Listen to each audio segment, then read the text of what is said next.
eyes open and start looking around you, you will notice these wood sculptures all around the area. They take a while to complete, but trust me, the end result is worth it. I call the wood. I'm a whittler. Every man likes a chainsaw. I mean, it's cool. They're strong and powerful. You cut stuff down with them. It's a beastly tool, a dangerous tool. And about 15 years ago, I was out in my front yard cutting a tree down and started doodling with a chainsaw and made a pelican or something. And people would show it to and friends and would say, "Wow, can you do that again?"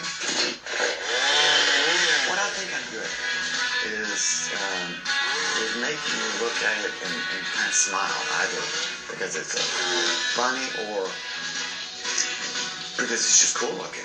It's the wood's ability to take a real small detail and a fairly fine detail, if left smooth and polished, well, the wood's just, it grabs your eye. There's nothing really unique about it, except for the fact that I'm able to make a living doing this. That is unique.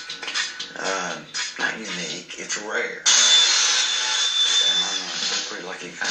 In order for somebody to buy a piece of art,